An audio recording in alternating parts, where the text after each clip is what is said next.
Hello बच्चों। तो हम लोग कल पढ़े थे लॉ ऑफ कॉन्ट्रैक्ट के बारे में मीनिंग। होप सभी को समझ में आया होगा। कल हम लोग पढ़े थे कॉन्ट्रैक्ट किसे बोलते हैं। फिर से एक बार रिवाइज कर देता हूँ। पहली बात मैंने तुमको बोला था कॉन्ट्रैक्ट का मीनिंग वेरी सिंपल होता है, बहुत ही ईजी होता है, बहुत बड़ा भी नहीं है, एक सिंगल लाइन का है एंड बहुत छोटा सा सेंटेंस है। That is contract is an agreement which is enforceable by law और at the court of law. दोनों लिखने से सेम है। So contract is an agreement which is enforceable by law. Clear? तो किसी को डाउट नहीं है? तो अगर किसी को डाउट होता है sir contract is an agreement which is enforceable by law, ये सब क्या है, तो उसके लिए अगर हम थोड़ा अंदर जाएंगे तो कॉन्ट्रैक्ट इज एन एग्रीमेंट बोला तो व्हाट इज एग्रीमेंट। तो एग्रीमेंट मीन्स क्या होता है? एग्रीमेंट के अंदर दो चीज होती है, एक ऑफर होता है और एक एक्सेप्टेंस होता है।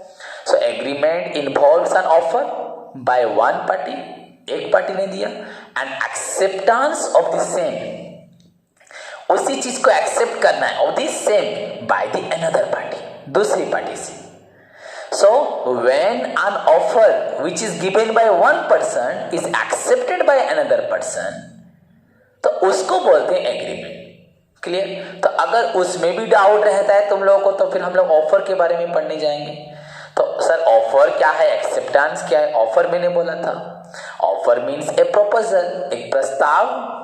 हाँ, एक ऑफर करना, किसी को कुछ प्रस्ताव देना, किसी को कुछ मतलब क्या बोलूं उड़िया में, जाचीवा। हाँ, किसी को कुछ बोलना कि आप ये लोगे, ये करोगे, ऐसे करोगे, वो भी जो भी हो। सो बच्चों, offer is a proposal which is given by one person to another definite person. मैं तुमको ऑफर दे सकता हूं, पर्टिकुलर मिस्टर ए को ऑफर दे सकता हूं, या ए से लेके जेड तक सभी को दे सकता हूं, सारे ब्रह्मांड को दे सकता हूं। So an offer is a proposal which is given by one person to another definite person or to the whole world। बस ऑफर का मतलब वो एक्सेप्ट करेगा कि नहीं करेगा वो अभी नहीं जानना, बस ऑफर हो गया। बताया था मैंने कल तुमको। सो इन दिस वे हमें मालूम पड़ा offer is given by one person to another definite person को दे रहे हैं या होल वर्ल्ड को दे रहे हैं। अगर हम किसी डेफिनेट पर्सन को दे रहे हैं तो ये हो गया specific offer, certain offer, definite offer. And अगर हमारा ऑफर सारी दुनिया को एड्रेस हो रहा है, हम किसी एक पर्टिकुलर इंसान को नहीं दे रहे, पर्टिकुलर कंपनी को, एक फार्म को नहीं दे रहे, तो इसको बोला जाएगा general offer. So when an offer is given by one definite person to तो डेफिनेट पर्सन ही देगा one person to another definite person, that is known as specific offer. And this offer can be accepted by the only that person जिसको हमने offer दिया था, for whom it was made, जिसके लिए बना था वही उसको एक्सेप्ट करेगा, और for whom it is made, जिसके लिए बना है।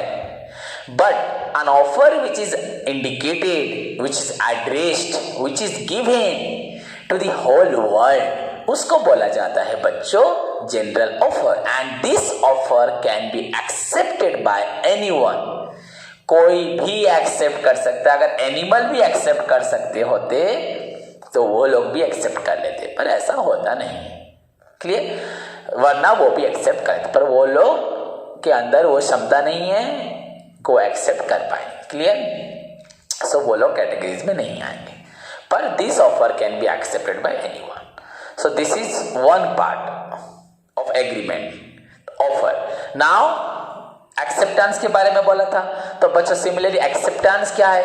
अगर मैंने ऑफर जो आप लोगों को दिया, आपने उसी ऑफर को उसी समय पे, उसी समय मतलब क्या तुरंत होता है क्या? तो 2-4 दिन, 5 दिन, 6 दिन।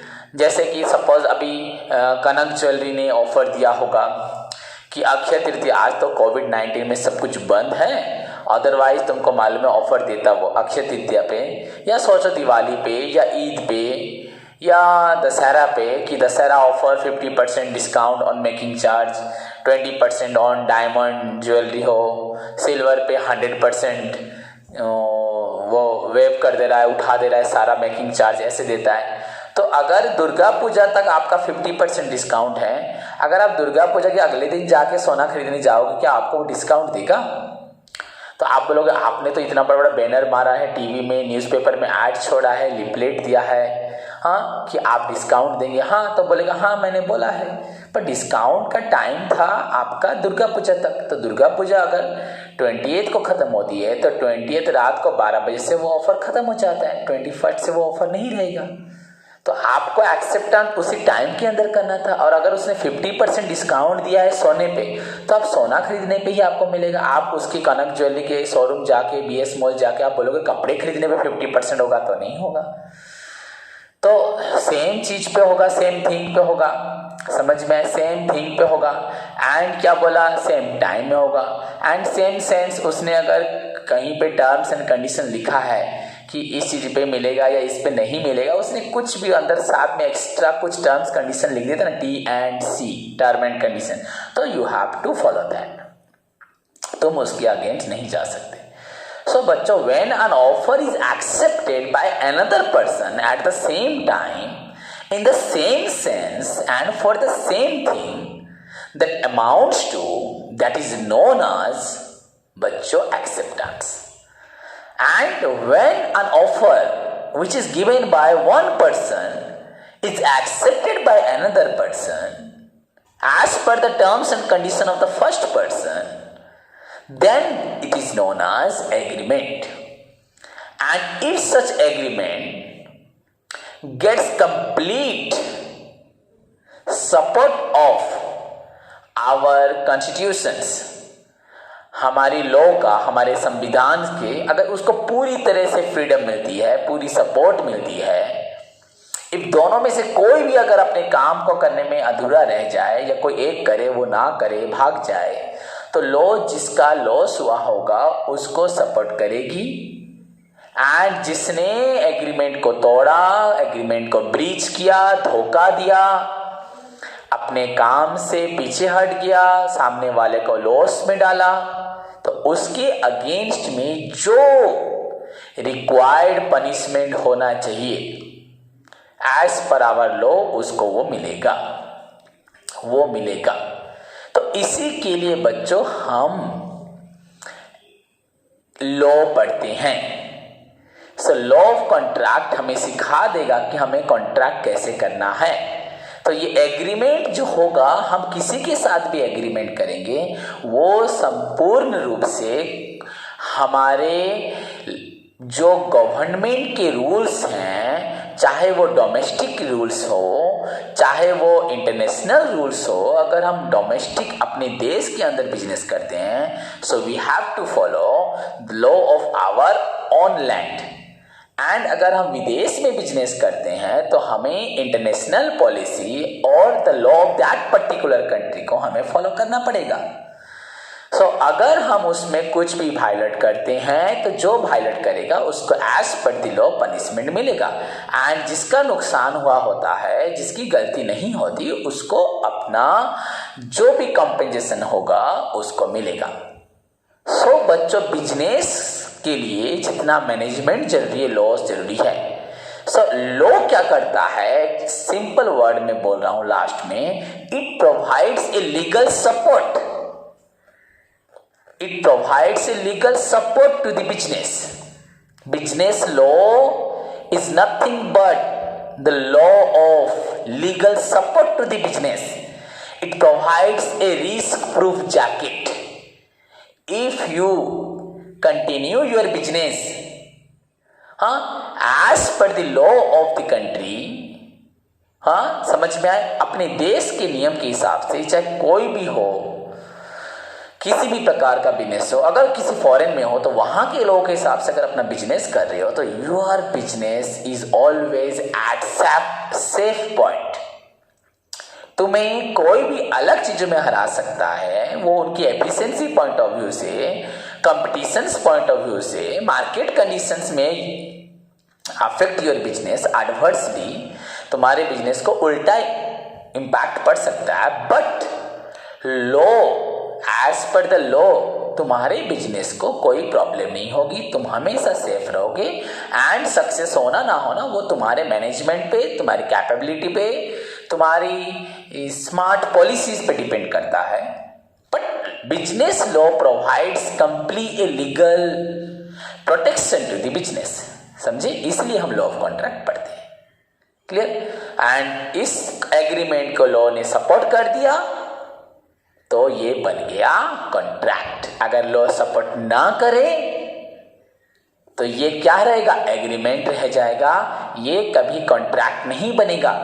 Point two be noted, when an offer is accepted, ये मैं कल बोल चुका हूं, still I am again repeating the last class में जो पढ़ाया था प्लस कुछ एक्स्ट्रा बोल रहा हूं। When an offer is accepted it becomes an agreement, and जब इस एग्रीमेंट को कोर्ट पूरी तरह से मान्यता देती है, स्वीकार करती है, एनफोर्स करती है, यहां पे दोनों पार्टीज को अपनी अपनी ड्यूटीज एंड रिस्पॉन्सिबिलिटी को पूरा करना पड़ेगा एक दूसरे के लिए। अगर कोई भी अपनी ड्यूटी या रिस्पॉन्सिबिलिटी को पूरा नहीं करता और एक जना करता है तो एक जने का अगर लॉस होता है तो उसको दूसरे से उसका जो भी मुआवजा है, जो भी कंपेंसेशन है, जहां भी तारा लॉस है ताकू से मिलेगा।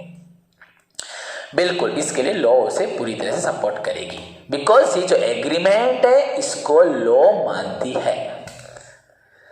हुआ? तो कल मैंने एक बात ही बोली थी, अगर मिस्टर ए मिस्टर बी को, या सपोज मैं तुमको बोलता हूं एक इंसान का मर्डर कर दो, आपको मैं 10 लाख रुपए दूंगा, आप राजी हो जाते हो, एंड आप उसका मर्डर करते हो, या मैं उसको बोलता हूँ किडनैप करने के लिए, आप किडनैप करते हो, उसके बाद लाके मुझे देते हो, पर मैं आपको तुरंत तब मुकर जाता हूँ कि ना पैसा, कौन सा पैसा नहीं दूंगा, तो आप क्या करोगे?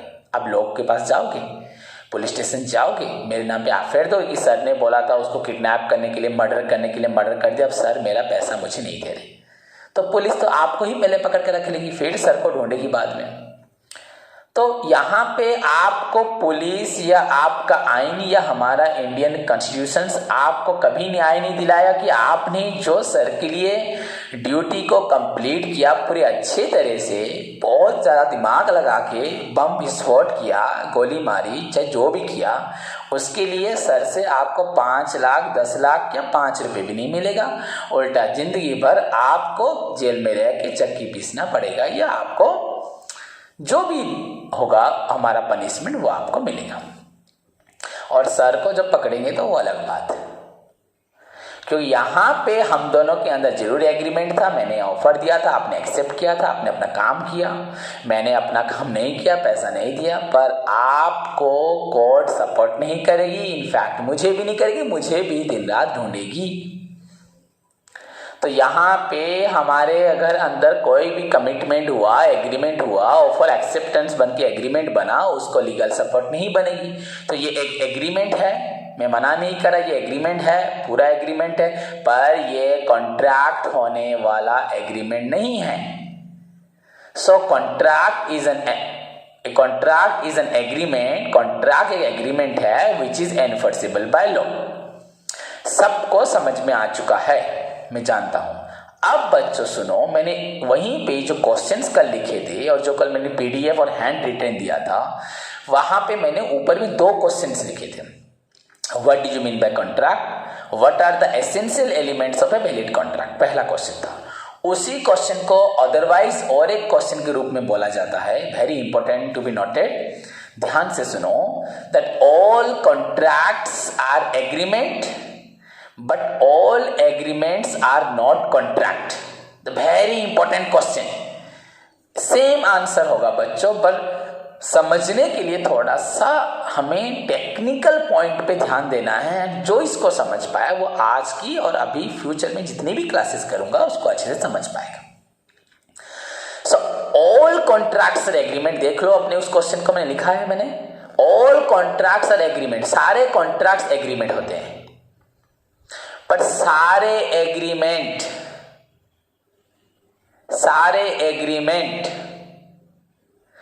कॉन्ट्रैक्ट नहीं होते। समझ में आया? अगर नहीं समझ पा रहे तो मैं बोल रहा हूं। सपोज एक लड़का है राम, उसके पापा है श्याम, उसके पापा है हरि। तो राम श्याम हरि, श्याम जो है और राम जो है, राम बेटा है, छोटा है, उसके पापा श्याम, श्याम के पापा हरि। तो हम श्याम और हरि के बारे में बोलते हैं। श्याम बच्चों एक पापा भी हैं, एक बेटे भी हैं। श्याम के पापा हैं अभी जिंदा, तो श्याम पापा भी हैं, बेटा भी है। तो सारे पापा भी एक दिन बेटे होते हैं, पर सारे बेटे तो पापा नहीं होते ना। अभी तक तो छोटा है ना, जिस दिन पापा बनेगा राम, तो उस दिन पापा बनेगा ना। तो वैसे ऑल कॉन्ट्रैक्ट्स आर एग्रीमेंट, सारे कॉन्ट्रैक्ट्स एग्रीमेंट है, पर सारे एग्रीमेंट को कॉन्ट्रैक्ट नहीं बोलते। क्योंकि हमने जो कॉन्ट्रैक्ट किया था, सपोज मुझे तुम्हारा अपना घर बेचना है, तुम लोगों ने एक्सेप्ट किया, तो ये कॉन्ट्रैक्ट है, ये एग्रीमेंट है एंड इसको कोर्ट सपोर्ट करेगा। मैंने अपना घर दिया तो तुमको पैसा देना पड़ेगा, अगर तुम नहीं देते तो मैं तुम्हारे नाम पे केस करूंगा। तो ये एग्रीमेंट है एंड इसको कोर्ट सपोर्ट करती है, तो ये कॉन्ट्रैक्ट बन गया ये। सो ये कॉन्ट्रैक्ट एग्रीमेंट है। वैसे ही मैंने तुमको एक ऑफर दिया कि उसको मार दो, तुमको 5 लाख रुपए दूंगा, वो भी हम दोनों के अंदर एग्रीमेंट है, पर इसको कोर्ट सपोर्ट नहीं करती। ये एग्रीमेंट है, कोर्ट सपोर्ट नहीं करती, तो ये कॉन्ट्रैक्ट नहीं बनेगा। ये एग्रीमेंट कॉन्ट्रैक्ट नहीं बनेगा, तो ये बस एग्रीमेंट रहा। पर बच्चों कॉन्ट्रैक्ट अगर बनता है, कब बनता है? जब कोर्ट सपोर्ट करती है, एनफोर्स करती है। तो सारे कॉन्ट्रैक्ट एग्रीमेंट से ही बनते हैं, एग्रीमेंट से कॉन्ट्रैक्ट बनता है। Agreement gives birth to a contract. अगर कॉन्ट्रैक्ट है तो एग्रीमेंट जरूर है, पर एग्रीमेंट अगर है, कॉन्ट्रैक्ट होना तो जरूरी नहीं है। कब कॉन्ट्रैक्ट बनेगा? जब उसको कोर्ट सपोर्ट करेगी, एनफोर्स करेगी, मान्यता देगी। हाँ, हम दोनों के अंदर जो किसी को मारने के लिए, मर्डर करने के लिए जो बना हमारे अंदर, जो भी हमारे अंदर एग्रीमेंट बना, क्या उसको कोर्ट ने सपोर्ट किया? कोर्ट ने सपोर्ट नहीं किया। तो कोर्ट अगर सपोर्ट नहीं करती तो ये एग्रीमेंट ही रह जाता है। वो एग्रीमेंट वैलिड हो, वॉइड हो, चाहे जो भी हो, पर वो कॉन्ट्रैक्ट नहीं बनता, because it is not enforced by law. इसको लॉ एनफोर्स नहीं करती, मान्यता स्वीकृति नहीं देती, एक्सेप्ट नहीं करती, तो ये एग्रीमेंट तक ही रह गया। तो यहां से बच्चों जो क्वेश्चन है उसका आंसर देखो। ऑल कॉन्ट्रैक्ट्स आर एग्रीमेंट, सारे कॉन्ट्रैक्ट्स होते हैं agreement, but all agreements are not contract. सारे एग्रीमेंट्स कॉन्ट्रैक्ट नहीं होते। तो कौन सा एग्रीमेंट कॉन्ट्रैक्ट होता है? एग्जाम में आएगा ये क्वेश्चन इन फ्यूचर में। Which agreements are said to be, which agreements are said to be contract? Only those agreement which are enforceable by law. जो एग्रीमेंट्स हमारे लॉ के द्वारा मान्यता प्राप्त करते हैं, उसी को कॉन्ट्रैक्ट बोला जाएगा। अदरवाइज अगर एग्रीमेंट है एंड उसको कोई नहीं मान रहा, उसको law of the country, domestic या इंटरनेशनल पॉलिसी उसको एग्रीमेंट नहीं मानती, वो तुम्हारे और मेरे अंदर एग्रीमेंट है, तो उसको एग्रीमेंट तक ही रखा जाएगा, उसको कभी कॉन्ट्रैक्ट का नाम नहीं दिया जा सकता। तो इसीलिए बच्चों all contracts are agreement, but all agreements are not contract. ये है आंसर। इस क्वेश्चन में भी तुमको इसी का आंसर लिखना पड़ेगा, बस इस लाइन को लास्ट में ऐड करोगे। हुआ वो मैं तुमको बाद में बता दूंगा, अभी समझा दिया। जब लिखने का टाइम आएगा मैं तुमको क्लियरली बता दूंगा। इसमें 3-4 लाइन एक्स्ट्रा ऐड होगी रिगार्डिंग दिस विद एग्जांपल्स, तो उसको कैसे लिखोगे बता दूंगा। पर मैंने इसी क्वेश्चन के चलते आपको इसके बारे में थोड़ी बहुत नॉलेज दे दी। क्लियर? तो नाउ मीनिंग पार्ट खत्म हुआ। ऑलरेडी मैंने डिस्कशन कर दिया। जैसे भी तुम जानते हो, हमेशा मैं पहले लास्ट क्लास के बारे में डिस्कशन करता हूँ, और ये तो तुम्हारा पूरा फर्स्ट क्लास था, इसलिए मैंने दोबारा से फिर से बता दिया। तो हम लोग कल जान रहे थे कि introduction then meaning then definition part के थ्रू हमें जाना है, पर मैंने पहले तुमको मीनिंग पार्ट बताया था। और मीनिंग में कॉन्ट्रैक्ट वेरी सिंपल है, बहुत छोटा सा है। अब बच्चों इंट्रोडक्शन पार्ट में जाते हैं। बच्चों कॉन्ट्रैक्ट के बारे में इंट्रोडक्शन भी बहुत ज़्यादा नहीं है, ज़्यादा लिखने की ज़रूरत भी नहीं है, ज़्यादा है पर लिखने की ज़रूरत नहीं है। Introduction of contract very simple है एंड बहुत छोटा सा लिखना है, क्योंकि बच्चों कॉन्ट्रैक्ट ये लॉ है, ये इतना लॉ की डेप्थ तक हमें जाना है, हर एक पॉइंट को समझना है, यहाँ पे इतना घुमा फिरा के नहीं होता। So direct to the point पे हम आते हैं। तो बच्चों इंट्रोडक्शन में क्या लिखेंगे? अभी हमको कल से लेके अभी तक शायद तुम लोग को सभी को मालूम पड़ चुका होगा कि बिजनेस करने के लिए लॉ की बहुत ज़रूरत है, लॉ ऑफ कॉन्ट्रैक्ट की बहुत ज़रूरत है। अदरवाइज तुम्हारे बिजनेस को कोई भी प्रॉब्लम में डाल सकता है। कहीं थोड़ी सी चूक कर दोगे तो तुम्हारा बिजनेस चलते चलते बंद हो जाएगा, उसकी रेपुटेशन पे दाग लग जाएगा। क्लियर? तो बच्चों, तो यहीं से इंट्रोडक्शन हम स्टार्ट करते हैं। Law of contract is the most important, जैसे management is the vital function of business activities, वैसे law of contract is the most important part of branch of, ध्यान से सुनो, इंट्रोडक्शन पढ़ा रहा हूं। Law of contract is the most important branch of business mercantile law या business law. अगर business law पढ़ना है तुमको या मर्केंटाइल लॉ, सामान बेचना खरीदने के बारे में तुम्हें जानना है, कैसे बिजनेस कंडक्ट करते हैं, कैसे एक्सचेंज करते हैं, तो तुमको लॉ ऑफ कॉन्ट्रैक्ट पढ़ना पड़ेगा। जैसे management is the most important part of business, management के लिए, बिजनेस सक्सेस के लिए, वैसे लॉ ऑफ कॉन्ट्रैक्ट, पहला लाइन बच्चों, law of contract is the most important branch of mercantile law, business law. Merchandise मतलब गुड्स, जैसे गुड्स हम खरीदते बेचते हैं, एक्सचेंज करते हैं। तो law of contract is the most important branch of business. वो मर्केंटाइल और बोल रहा हूं बिजनेस, दोनों में से कोई भी लिख सकते हो। क्लियर बच्चों? विदाउट दिस लॉ, जैसे without management no business can able to achieve its target बोले थे, तो बच्चों वहीं से मैंने बनाया without this law it is difficult, business चलाना डिफिकल्ट होगा। हर जगह पे, हर मोड़ पे, हर राह पे तुमको प्रॉब्लम मिलेगी। Without this law it is difficult और इनफैक्ट इट इज इम्पॉसिबल। हम अभी डिफिकल्ट वर्ड को बोल रहे हैं। अगर कोई छोटा बिजनेस करता है, प्रारंभिक समय पे इतने रूल्स को नहीं फॉलो करता, पर बच्चों अगर देखा जाए तो डिफिकल्ट नहीं, इम्पॉसिबल है। विदाउट दिस लॉ हम बोलते हैं विदाउट मैनेजमेंट तो बिजनेस सक्सेस नहीं हो सकता, या अच्छी तरीके से सक्सेस नहीं पा सकता, एफिशिएंटली, इफेक्टिवली, टाइमली। पर यहाँ पे बच्चों हम नहीं बोलेंगे कि हाँ थोड़ा मोड़ा तुम्हारा सक्सेस हो जाएगा और थोड़ा मोड़ा नहीं होगा, ऐसे नहीं। लॉ कंपलसरी है, मैंडेटरी है, it provides a legal support to the business. आज मैंने बोला business law provides a legal support to the business and which is very essential, very compulsory, mandatory to protect the business, to run the business. हुआ? तुम्हारी कोई भी policy हो, plan हो, rules हो, तुम्हारा मैनेजमेंट कितना भी एफिशिएंट हो, तुम्हारे पास कितने भी रिसोर्सेस हो, सबके बावजूद if you do not follow the law of the country, domestic laws या इंटरनेशनल लॉ, देन तुम्हें कोई प्रोटेक्ट नहीं कर पाएगा, तुम डूब जाओगे। So law of contract is the most important branch of business law or mercantile law, and without this law it is difficult, पहले बोला डिफिकल्ट तो सो दैट तुम्हारा थ्योरी थोड़ा इंप्रेसिव होगा। इट इज डिफिकल्ट और इम्पॉसिबल, जैसे कि हम बोलते हैं नथिंग इज इम्पॉसिबल, बच्चों इम्पॉसिबल है। Without this law it is impossible. अगर सपोज तुम्हें अभी कोई सामान लेके बाहर जाना है, कोई भी सामान लेके अगर तुम्हें बाहर जाना है, एक्सक्यूज मी,